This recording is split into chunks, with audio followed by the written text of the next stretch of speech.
All right. So Jason, again, thanks for the patience though. It's good to have you here. And I think Jason and I go way back from University of Wisconsin-Madison, where we were graduate students. And I think what was interesting that was Jason, while we were looking at population health determinants, we always looked at it from the perspective of the church, Christianity, and the community. He did. And so he's a father, a husband, he's a friend, a researcher.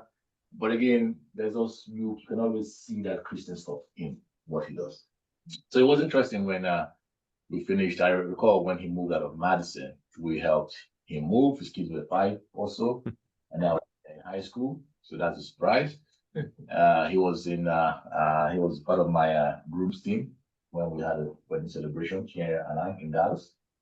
So we've kept in touch. And so when he joined Meros, it was exciting to see what they're doing research and Christian undertones in. So Jason is the founding executive director of Meros Center, and he's a visiting professor at Wisconsin Lutheran College. Meros is a research and training community, seven organizations with measuring and growing Christian health ministry. Jason has 20 years experience working alongside global faith organizations and local churches to develop, implement, and study community strategies that integrate spiritual and physical health. He's a lead researcher with the Global Nourishing Study, and his research interests include global substance abuse and church-based strategies for recovery and prevention. Jason has a passion for connecting faith, public health, and research to strengthen the global church. His MPH is from University of Minnesota and PhD in population health sciences from University of Wisconsin. So yeah, again, a great pleasure. And Jason, we can hear you well, and we'll have some folks online. Well, yeah, you can take it up from here, though. Thank you. All right. Thank you so much, Chidi. I appreciate it. Thank you for giving me the opportunity to be with you remotely like this. I'm going to share with you a little bit about what we're hoping to do through the Meros Center. But I also want to give you an opportunity to reflect on your own ministry individually and as a church.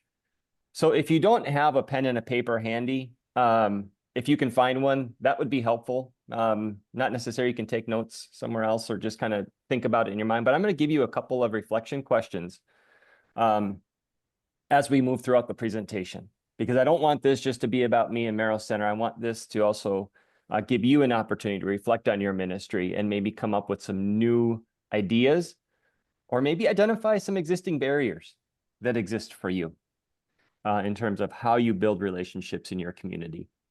So I'm going to go ahead and share my screen. I'll, let's see.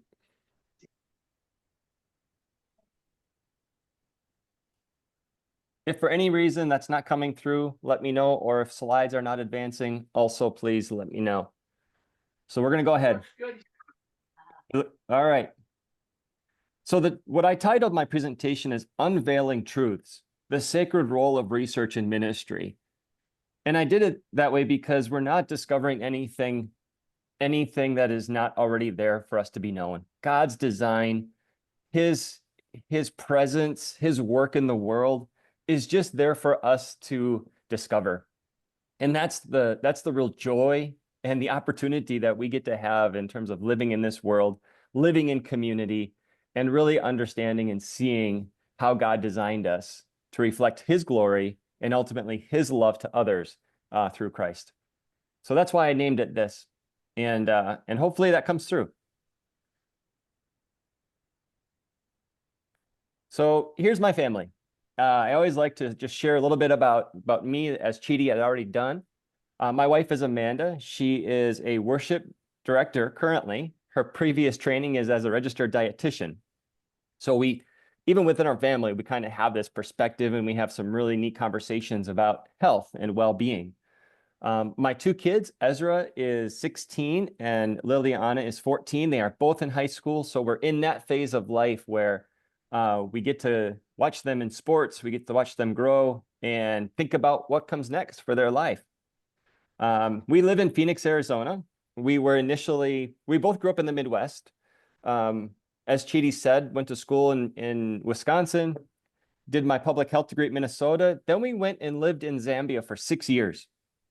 And it was working with the Lutheran Church of Central Africa in Zambia where I started to really enjoy community health, but not just community health ministry as we were working alongside local churches and really helping them integrate their faith with the health of the community.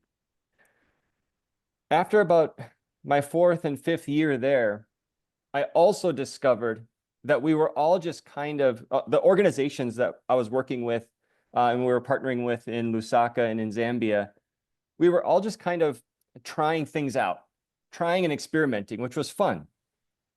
But I also thought there's got to be a better way to build on what people are already doing and to study and develop data, a database and evidence for how do we really integrate faith and health. Public health was great for coming up with health theories. And they even recognized the spiritual determinants of health. But in public health, they also did not have the tools to really understand or define what those spiritual determinants are. The church does. And this is why I really believe in the integration of faith and health and bringing the church into the conversation so that we do research with, by, and for the church when it comes to community health and understanding God's design for us. So what am I going to do today? I'm going to just share a little bit about who we are, what is community health ministry, why it matters. I'll share some current work that's being done to develop this evidence. How do we do it at Meros? And then finally, what can you do in your space? So I'm going to share a video. If it does not come through, please let me know in terms of sound. I'm just making sure I have all the... Meros. Before I go further, does that sound come through from the video? Yeah. Okay. Greek, this word means to be a part of a whole. As Christians, we know that each of us has a specialized role to play in God's kingdom. And when we come together with those gifts to care for the broken world around us, we can do amazing things for God's glory. We are excited to introduce to you the Meros Center, a research and training community for Christian health ministry. At the Meros Center, our greatest hope is that our work in community health will reflect the love of Jesus to the world. So how do we do that? The Meros Center is a place where students, health professionals, volunteers, and curious minds can come together and access relevant research, evaluation tools, valuable training, and connections that are often difficult to find. Here, health ministry initiatives are empowered to innovate and improve outcomes while increasing credibility in the broader health community. Wherever they are, participants receive training to implement and evaluate these gospel-centered health strategies. In this vibrant hub of networking and discovery, believers can work together to reflect the life, ministry, and mission of Jesus.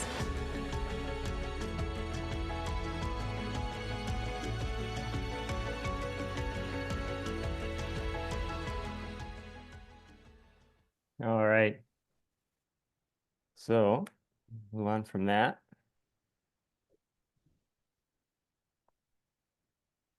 If I can. Why is it not wanting to move on? I'm going to stop sharing for a sec. I want to just emphasize a few of those things in the video. Number one, Meros. Meros means, it's a Greek word. It comes from 1 Corinthians 12, where it says, now you are the body of Christ, and each of you is a part of it. Being a part of something isn't secondary, it's primary.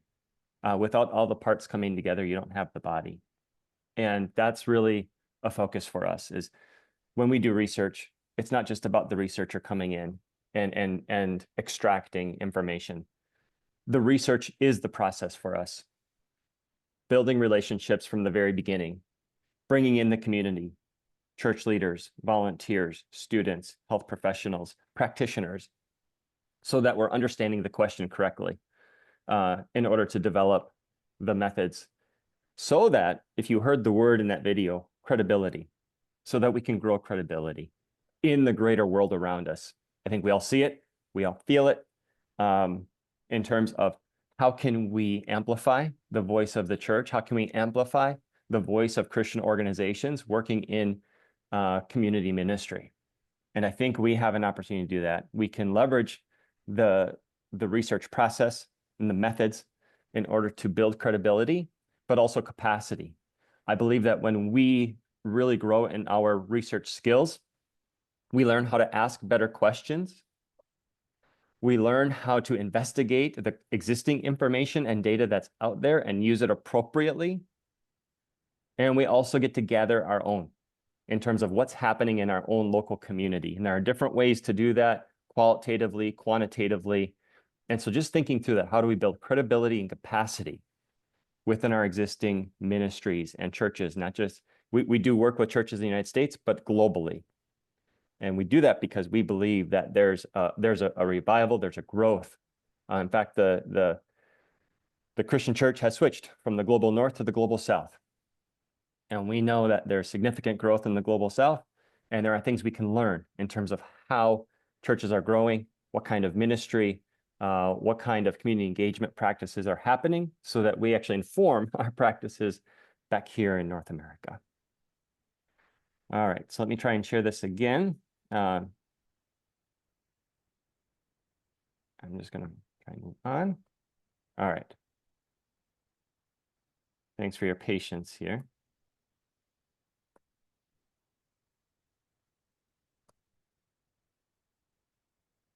I'm just working on sharing my screen again. All right. So the Meros Center, in short, our mission is to be a global network to measure and grow impact in community health ministry. I'm going to share what that means to us. We believe research can be used as ministry. The process itself, we are building relationships. Even in gathering information, we're building relationships. We're connecting with people. We're giving them an opportunity to reflect on their overall health and relationship with God, as well as our own.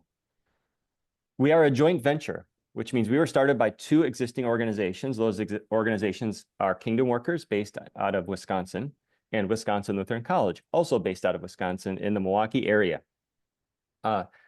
Kingdom Workers is our sort of partner of practice. They actually do ministry throughout the world, working with local churches in the areas of disability and water and sanitation and family care. Wisconsin Lutheran College is a courageously Christian college in Milwaukee, Wisconsin, serving undergraduates with some graduate degree programs. They provide our academic home.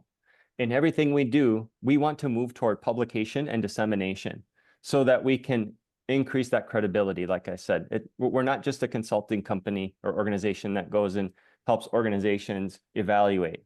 Our whole purpose is to be a voice and to disseminate the findings so that we can have a greater conversation within the space of community health ministry.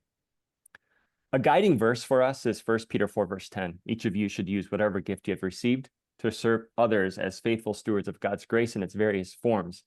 So you can see this supports our 1 Corinthians 12 name of Meros, and that it takes work to find those gifts and to pull out those gifts from everyone around us. It takes effort, and you'll see it a little bit later. Of all the thoughts that we have in a day, thousands and thousands, tens of thousands of thoughts, 80% are negative. So if that's the amount of negative focus we have, it's going to take work to amplify that 20%, which is where those gifts come out, those opportunities, those areas of value, and not just within our own community, but in the people externally to us as well, as we communicate, as we build new relationships. So what is community health ministry? First, community. Community is a place of common values. So I want you to think of your own church right now and the neighborhood within which your church sits. Can you identify your values as a church? Can you identify the values of your community? Is there interdependence taking place between individuals?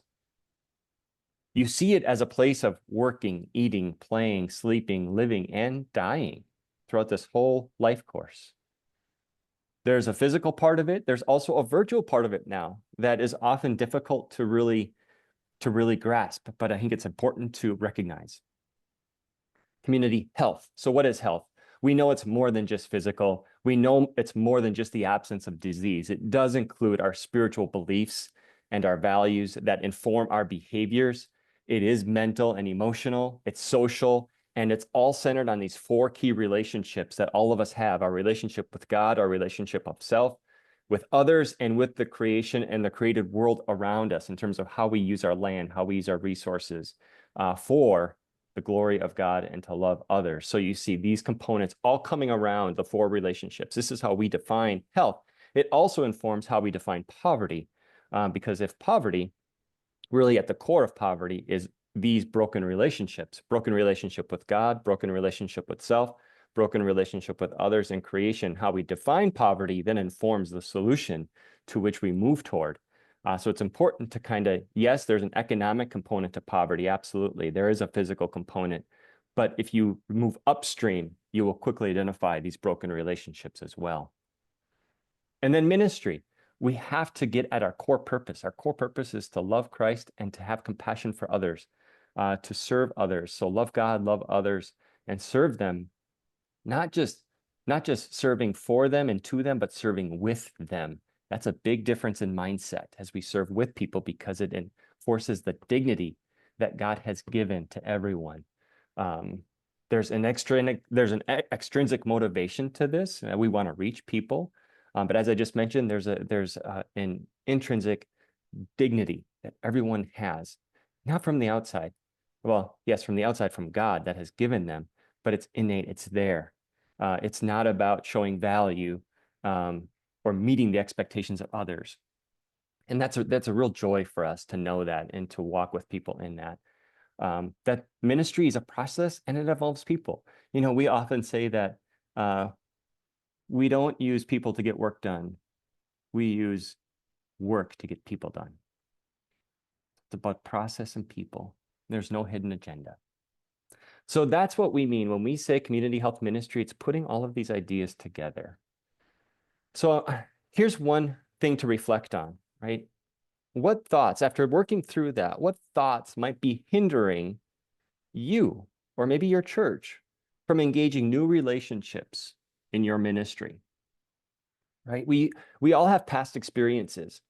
We all want to have a sense of value, which means we want to contribute something. But we also want to move toward comfort. Discomfort is not where we naturally want to go.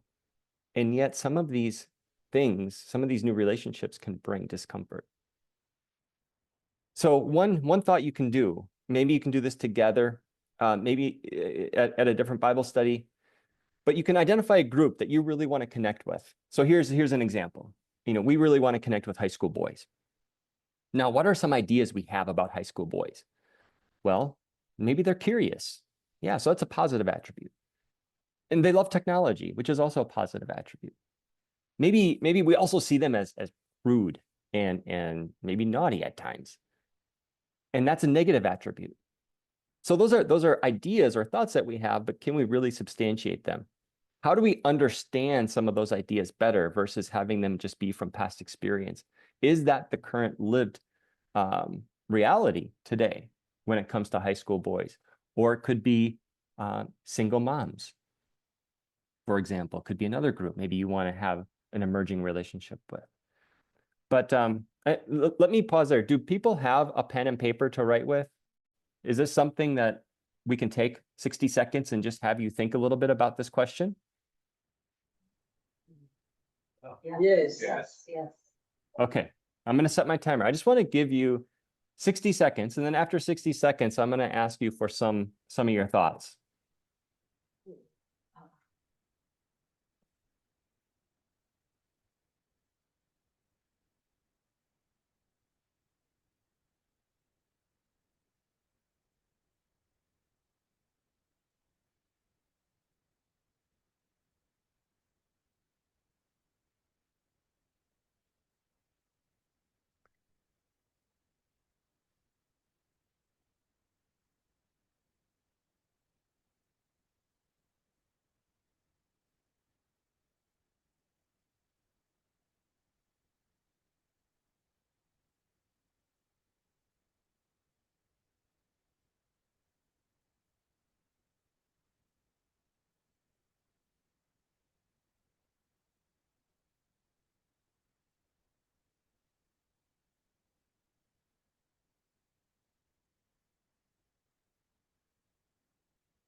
All right.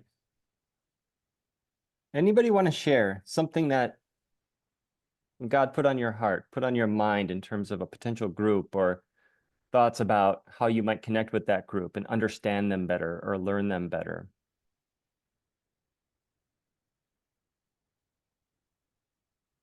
I'll share the, can you hear me, Jason? Yes, I In can. the back Yep. camera to the voice that hears and your voice, anyway, that's why you don't see any of us. But, so as a church, we have wanted to, and I very much would like to, but don't know how to practice that interface with the elementary school that's right next door adjacent to our church. Mm. It's local, these are positive. It's part of the community. There are neighbors, there are youth there that gather at the elementary school. So possibilities that we've talked about that maybe emerging ministry of just sharing space, sharing, exchanging programs, letting people know about each other, what's happening there. Negative, maybe that the elementary school doesn't want to interface with the Christian church in Montgomery County. There's a very stark separation between the church and the elementary school. So anyway, that was what came to my mind. Yeah, that's great. I would love, I don't know how much time we'll have in this presentation, but I would love to follow up with you on some of the ideas on what we experience with partnering with another school as well. I think that's a great idea. I have a quick comment. One of the negative things is to overcome historical or situational biases and trying to understand. And many times you have to find the solution to that within yourself. Mm-hmm. How did your bias develop? Yep. And I think that's important before you can relate to groups that you may not fully have knowledge of. Yeah, that's exactly why this activity I think is helpful, because you're starting to bring out those biases. I didn't use that word, but that's the idea behind what are my assumptions? What are my assumptions about this group that I have? Because those assumptions, like you correctly say, are barriers, right? They are either reasons why I think they don't deserve my time, or why I'm not willing to give my time to listen and learn and understand better. So being able to identify them and just be open about, yeah, really, I don't want to have this thought, or I don't want to have this bias, but I do. And like you said, past experiences could be informing that. So thanks for highlighting that. Appreciate that. Maybe one more idea or thought? We have a fabulous church, but we desperately need to connect with more young families with children. When I first came to the church, it was full, and the Sunday schools were full every day. Now it's very, very hard. We have very few, and for the very future of this wonderful place, we need to grow our membership in that group, and I'm not sure how to do that. Mm-hmm. And that's the challenge I think we face. Yeah. Yep. No, I hear you. Thanks for sharing that. And I just want to highlight some of the things that that can be there, because we have a mission as a church, and we have goals, and yet we also want to be relevant in our communities. And so we want to not just invite people into our space, but we want to be invited into their space. So, where are young families gathering? How do we be a part of their space before we ask them to be a part of our space? And that's where the idea of community health ministry comes in, and even having a workshop where we just get to listen to young families talk about their assets and their challenges. How do we connect what God has given us as a community, as a church, but also as families, in a way that bring dignity and bring an opportunity to love on people with them? So it's just something to think about. It's like, yes, we want to invite people into our space, but how do we get invited into their space? Or maybe how do we create a space that is more neutral before we take the steps? So anyways, that process. I encourage you to continue using this And I'm going to share a couple of other strategies with you and an opportunity for more training at the end. But I'll go ahead and continue.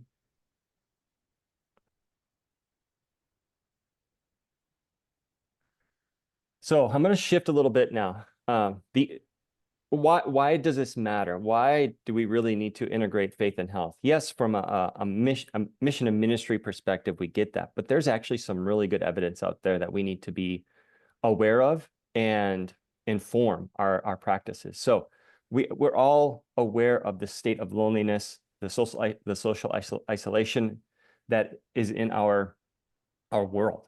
It's not just the United States or North America. We know that it leads to about 25 to 35% greater risk in premature mortality.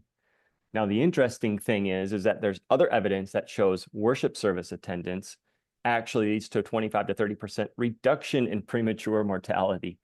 So almost just counterbalancing the loneliness isolation piece, that this is one of the strongest areas of evidence when it comes to the fact that religion and faith matter for health. And it came from this work by Tyler Vanderweel, who's been studying flourishing for years and was one of the top folks in this space.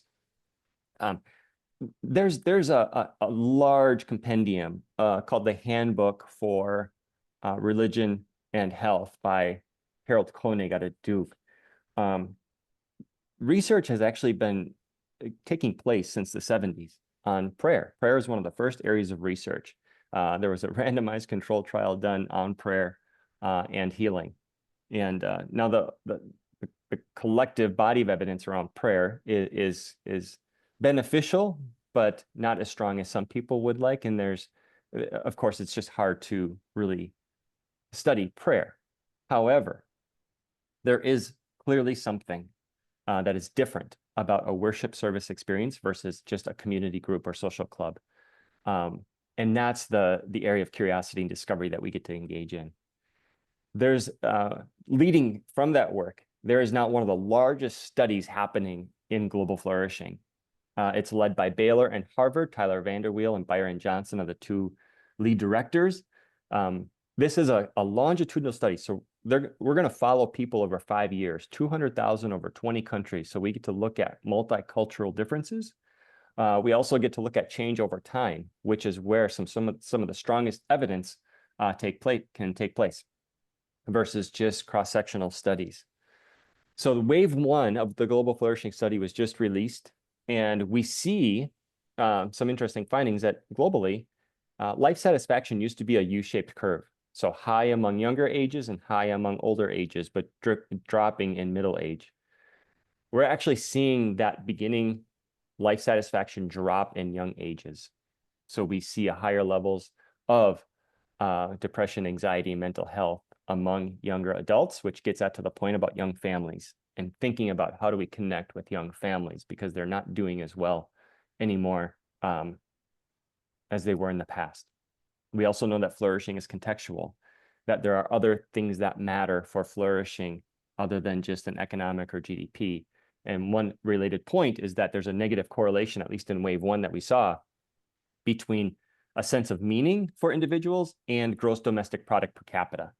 That it's not just the wealthy countries that have a greater sense of meaning. It's actually more the middle income countries, Indonesia, Israel, Philippines, that have a higher sense of meaning and purpose and social connection, even though it's not, they don't have the highest GDP. So there's something more happening and flourishing that we in the wealthier countries need to take notice of.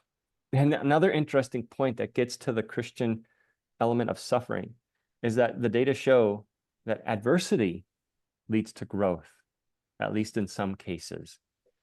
That there's a greater sense of meaning and connection when people go through suffering. I can't help but to relate that to the suffering servant, right?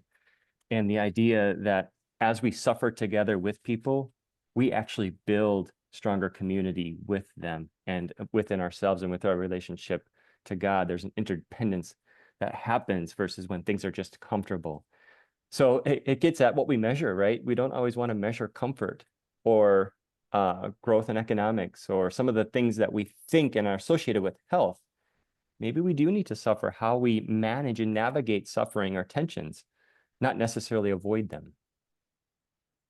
This is the flourishing diagram in terms of the research lens through which the study team, and we are a part of the study team, which is a great blessing at the Meros Center. So you see happiness and life satisfaction, mental and physical health, meaning, purpose, character, virtue, close social relationships, and then there is financial and material stability with human flourishing at the middle. I also want to put spirituality at the middle so you can see that related to multiple areas, all of these areas is just what we believe and then what we value, which leads to our behaviors. There's been a meta-analysis of spirituality and religion and health. And so for those of you that have a health background, you can see that in JAMA, one of the top public health journals, they're talking about how do we integrate spirituality as an evidence-based practice? Because we know from that earlier evidence, being part of a religious spiritual community and participating in that does improve health outcomes. How do we have health professionals actually ask about it and screen for having a faith community? We're part of a study with Cancer Companions, and in the intake form, there's a question about spirituality, but what they found is that providers don't actually use that question when they're developing a treatment plan for people with cancer. And yet we know people with cancer, their treatment plans and their outcomes are better when they have an integrated faith component and faith community.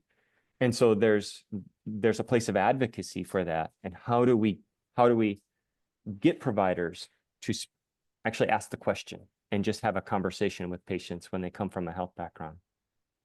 So some really great evidence in terms of why this matters, but how do we get this into practice?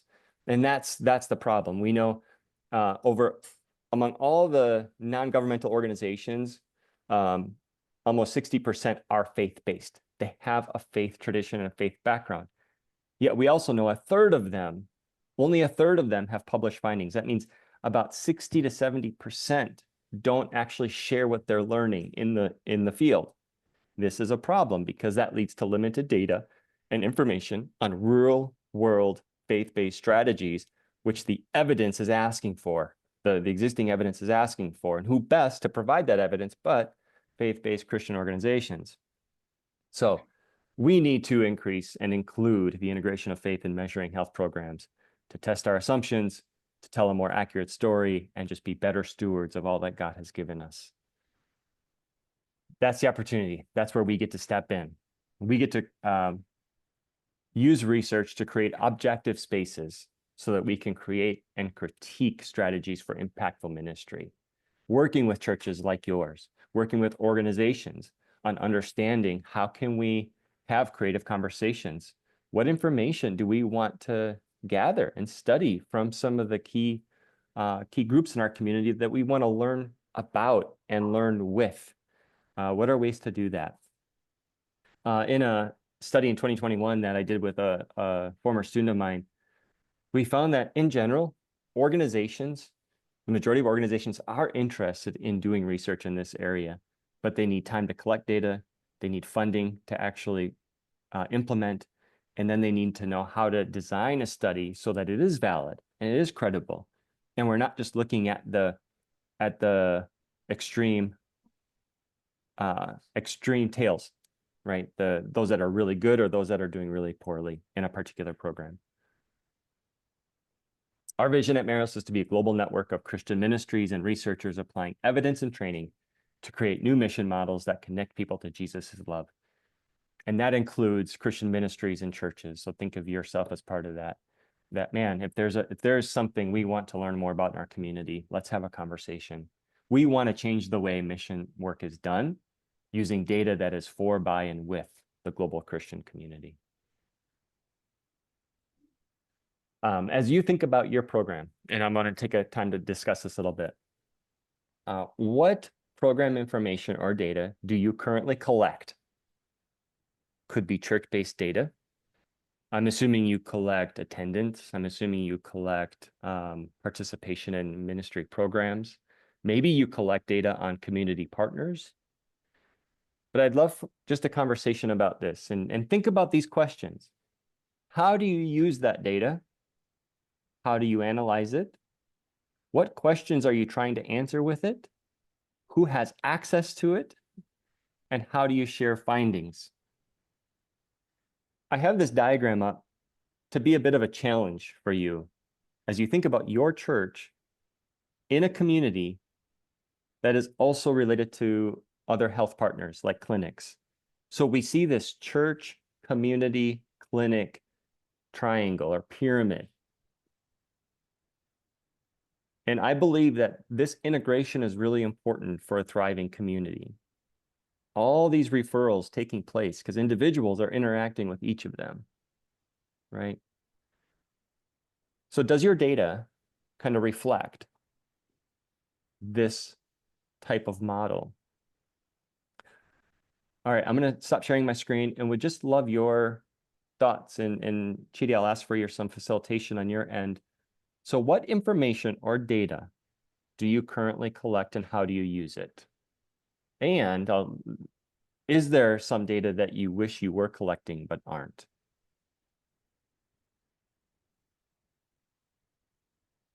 Thank you, Jason. Any takers there? Otherwise, I can start by saying, I think you mentioned attendance, so that is something we collect. But to the question, how do we use it? You did I'll pivot a little bit. I think when you were speaking, I was worried about information overload. But then you said 60% of experiences are not even shared. So someone is in the space. I am saying we overloaded with information. So what kind of information are we getting? So I guess I'm going to rephrase it. We collect information on attendance. We collect information on, to an extent possible, online participation during the service. But then I'm trying to figure out how then do we use this and how then do we use it to grow? And yeah. And Bob, I think Bob would be in a better position to write on that. Well, just to add to what Chidi had mentioned, and this is fairly recent for us, and I'm curious myself as to how we're using it, some of these questions. But we've embarked over these past couple of years since we obtained a new music director, an outreach using music, not only in the worship service in terms of different forms and so on and so forth, but through this concert series. This is, I think, our second year or maybe 2.5 years at which we've started this, which is open to the community. And I'm interested in this in part because one of the reasons we've embarked on this is to reach into the community, not just church members. And I think our pastor, Emily, had indicated even this morning, or maybe during this weekend, that we had our first concert for this year, this last Friday evening. And she remarked that over 40% of the attendees were not church members, which I thought was great. And I think monitoring in some way through these concert series that we have, which is an outreach program in and of itself, what percent is coming from the community versus what percent is coming from the church is a healthy sign that we are attracting people. Then the question becomes, I guess, for us is, well, how do we use that information to gain, if you will, more connections with those people that come to the concert without being, and I'd be curious of your thoughts on this, over pushy. You know what I mean? In other words, we don't want to go to, oh, hey, why don't you come to our church? I noticed you came to the concert series. That's a high price sell. I don't not want that. But at the same time, we would like to encourage over time, as use of this, the name that we have for our music program. And hey, this is a good thing going on in the community. And how does that attract other people that we haven't reached to become part of this faith community? So that's long-winded, but I'm sorry, but that's a thought that I had. I love it. Just some initial thoughts. So you already know there's 40% of people coming because they like music. They like this thing. So they're already interested in that, right? They've already touched your church by coming.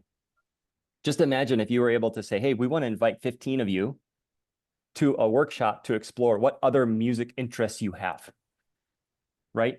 So we just create a space where we get to learn from individuals that have already touched our church in some way and talk about something that's of interest to them, music. So, creating a space for that, creating a workshop, you start doing listening sessions with them and just learning with them. That is one kind of potential next step. But then also, I love, what do we then want to do? What is the progression for individuals that connect with us so that we can learn from them and continue to develop relationships with them? I think that would be a great conversation with your leaders and with individuals interested in this. One thing that happens to me, if we have when I make a connection with an organization on the computer, and it's something that we're trying to resolve ourselves, and they'll come back later because they have my address, and they'll ask for a survey. And I wonder if giving our group to approach these 40% of the people with a chance to ask a survey, perform a survey about what we do and how they enjoyed what they found. Is that a first step? Did you hear that? Yeah. The comment? I did. And in a slide I'll get to, we talk about both. Our approach at Meros is to do mixed methods, because we want to have thick data. That's the qualitative focus group workshop type data, because that really helps us get to the hearts of people. But we also want some big data, which is where the surveys come in. We want to test some of our assumptions. So both are really helpful. It is strategically thinking through how and when you implement both types of data collection, right? So are there some questions initially that you want to gather from surveys? Keep the survey really short, right? 7 to 8 or 9 questions, so that you can say, hey, this is less than 10 questions. It'll take 3 minutes of your time. We just would love to learn a bit more about you. And if you're interested in attending a workshop and discussing this more, please put your email address. So now you know people from the survey that might be interested in the qualitative type information gathering. So you get both thick and big data.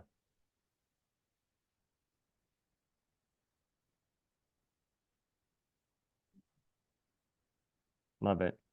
I'm running up on time, so let me just continue to share a bit more on giving you guys some next steps. So with, let me see, real quickly, I'm gonna go through this, just a bit about what we're currently doing and what we're hoping to do.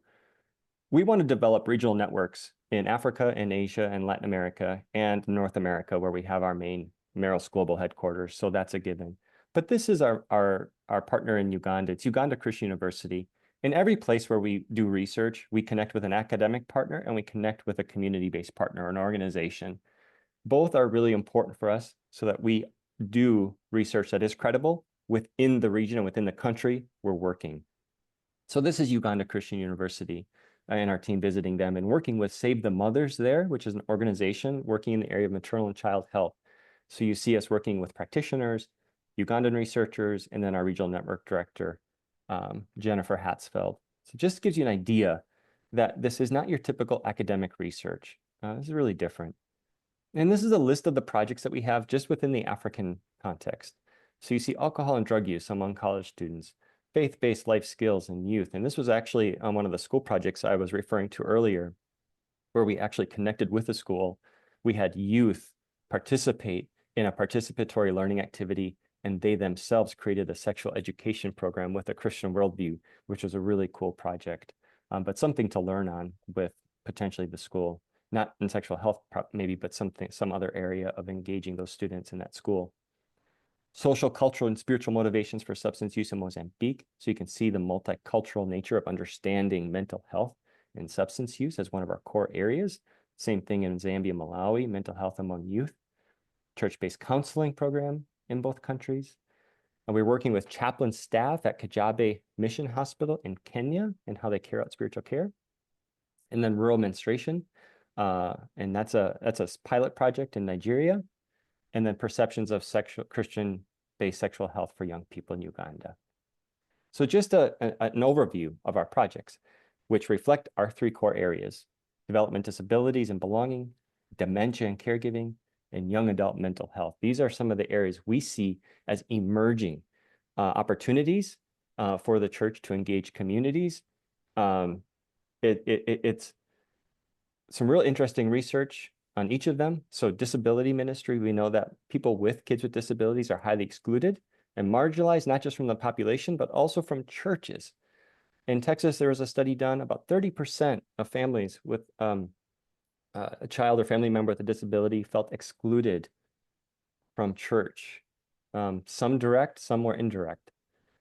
We know globally that in Malawi, a lot of caregivers have suicide ideation because of the loneliness and neglect that they feel from the community by having a child with a disability. So there's caregiver mental health. So for us, a research question is, what does a ministry of belonging require of churches? So we're looking at that in different countries. Dementia is expected to triple over the next 20, 30 years, with the majority of the burden being in low middle income countries.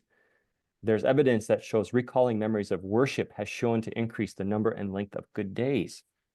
So it's an evidence-based practice to integrate faith into caregiving strategies. But that also begs, what are evidence-based strategies for churches to become dementia friendly? What does that look like? And how can we understand that better, not just for the United States, but globally, where there's going to be a minimal resources for families with an individual with dementia and Alzheimer's? Then, of course, young adult depression. This is nothing new for us. We know that 75% are seeking identity. 69% would sacrifice for the 3 Fs, which are friends, freedom, and it's not faith, family. Friends, family, and freedom, not faith in there. 65% claim Christian is just a good person. So there's a skewed understanding of what a Christian and biblical worldview actually means, which gets at, I believe, the lack of community. 27% of young adults are currently experiencing depression. This is twice the rate it was in 2015. This is it's a global thing, and you can see how these are related. You know, whether you're a young mom with a child with disability and or a caregiver caring for someone with dementia, that depression, dementia, disability all kind of work together, which are 3 areas, why these are 3 areas for us. Our approach, I mentioned this earlier. We believe in having both thick and big data. So number 1, you want to generate an idea of what the problem is. This is where those listening sessions come in, focus groups, talking to key informants in the community. But we also want to know, does what we're currently thinking about this align with reality? This is where surveys come in and sending out some questions to a larger group of people. Is the way we're thinking about this align with their reality? We believe both are really important. And when we send out those surveys, or when we ask about questions in focus groups, we need to start getting at beliefs and values of people and not avoiding those. Yes, we want some hard point outcomes, like actual behaviors or what people are doing, but we also need to understand their values, because what we're seeing in society today is a lot of people say they value, for example, honesty. We value honesty, and yet they are lying, sending out misinformation, right? Putting things out there that does not align with the value of honesty. Why? Because they actually value prestige more than honesty. So their lived values are different than their stated values. And we need to start getting at that. What are people's actual values, and what beliefs are they coming from, so that we can start doing a better job of communicating the gospel message and bringing people into a relationship with their Savior. These are just different ways we measure and how we do it. So we can measure how someone perceives God and their image of God using a perceptions of God scale. There's a spiritual well-being scale looking at identity and how we understand just our overall spirituality in terms of law gospel. Service and suffering, there's the spiritual fortitude scale in terms of how we navigate suffering. There's a forgiveness scale that we use, and we're actually developing now a relational grace index to help us understand experiences of grace, which combines multiple areas. I mentioned this earlier about really focusing on assets. It's important when we start engaging with young families, in your case, or we start engaging the school next door, that we're not just bringing a solution or bringing a fix, but we're actually helping to identify and leverage assets. the resources around us and in us, that can be the grounds on which we build a community. And often that means honoring the knowledge that maybe the school has, maybe inviting the school teachers into a space like this that we have right now of sharing, what's your mission as of the school? What are you hoping to achieve in 10 years as part of this school and this community? And how can we walk with you in helping to achieve that?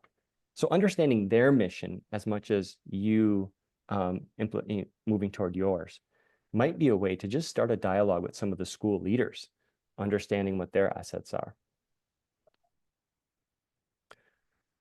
This is just wrapping it up. And I want to provide an opportunity for you to engage some of what we're learning through the Community Health Ministry Certificate. It's an online training that you, as individuals, or maybe a small group of you, decide to take together. It's all self-study. You work through it as a group. There are 3 courses. It's a theology of community health, mental health ministry, and then principles or practices of health ministry and community engagement. This is where you learn how to do those participatory learning workshops and meetings with community members, with teachers from the school, with young families, with those individuals that attended the music event. You start to develop some of those skills and understanding and language on how to have an asset-based approach to that. I recommend at least 3 or more people, so you have a place of accountability as you work through the training, complete all the 3 courses. You can engage with the instructors. Even though it's self-study, the instructors are available for mentorship. You'll work through the certificate, you'll develop a community health ministry action plan, and then you'll get to work on implementing it. So it's a real action-oriented certificate. This is what one church member set up in the Bay Area. I cannot explain how excited I am about the PLA, which was part of that the Principles of Health Ministry course. About the PLA that I did today at the Bay Area Life Center, it was awesome. I prayed that at least a few volunteers would show up, but there were 10. Plus my 2 pastors came to learn as well and be supportive. We did community asset mapping and the volunteers loved it. They were so thankful and all in for the next PLA, where we plan on doing problem tree and pairwise ranking, which are 2 other tools. We also have a community research basics course. So if you're interested in just how do we better collect and use the data that we can gather, we have 1 of 4 modules launched. There'll be 4 modules as part of this training, but it's equipping organizations and churches on how to just do research and gather data better. And wrapping up, this is my last slide. What can you do? I want you to continue to see research as ministry.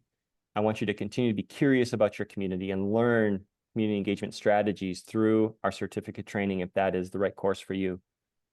I want you to identify and support research efforts that integrate faith as a core determinant of health as a church. And as you look for areas to give and ministries to support, look and see, are they doing research? Are they gathering and using information to build effective programs and being good stewards of what they have been given?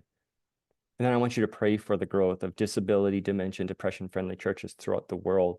These are growing needs, and pray that we can just make a bit of an impact in these areas.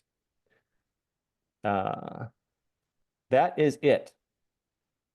My name is Jason Pulitzer. My email is jason@meroscenter.org, and Chidi can share that out. I'm happy to share all the slides that you've seen today with you if you want to dig into them more.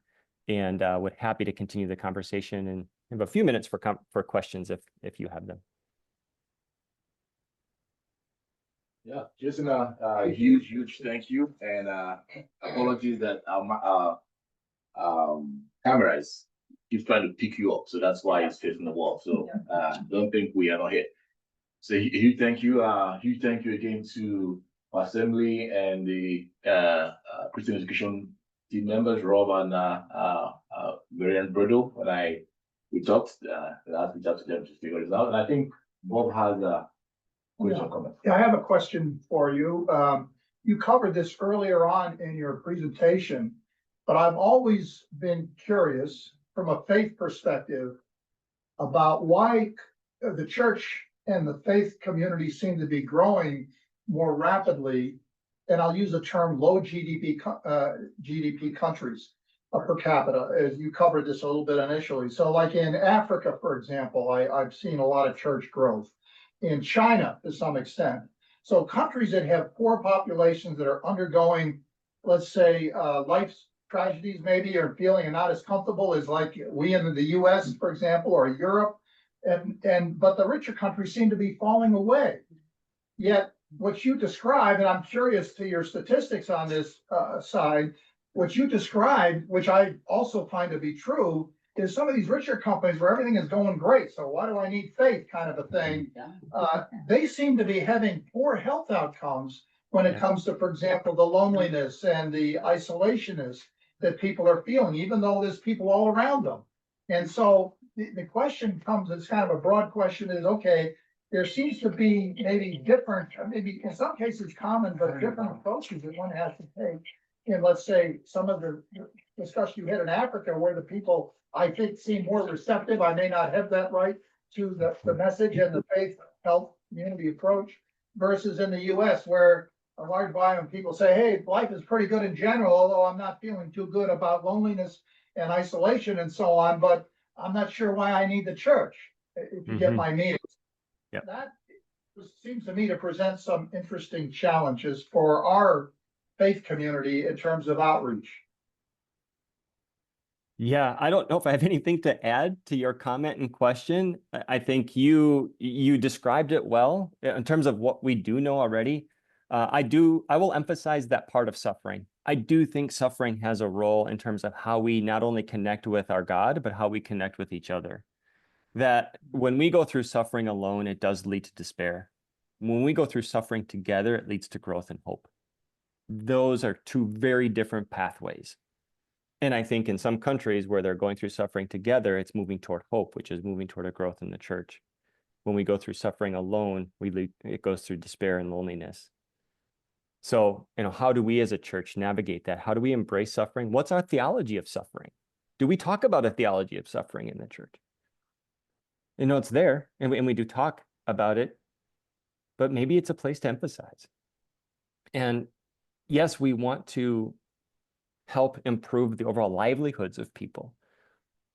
And we want to do it in low and middle income countries, but we also don't want to do it while sacrificing that sense of community and social cohesion that is stronger in those communities. At the same time, we have the livelihood piece figured out, but we do not have the social connection and cohesion piece figured. We have a big problem with trust. We do not trust each other. We don't trust each other with our vulnerabilities. We don't confess and identify sin like we should. And why is that? Because we have a sense of greater need for control. We have a greater need for individualism. So it's unpacking, in my mind, some of the terms and the components of these two approaches to hope and despair. Thank you. Thank you, Jason. And I think with that, we could, there's so much to be unpacked, but I want to say a big thank you. Huge thank you. Yeah.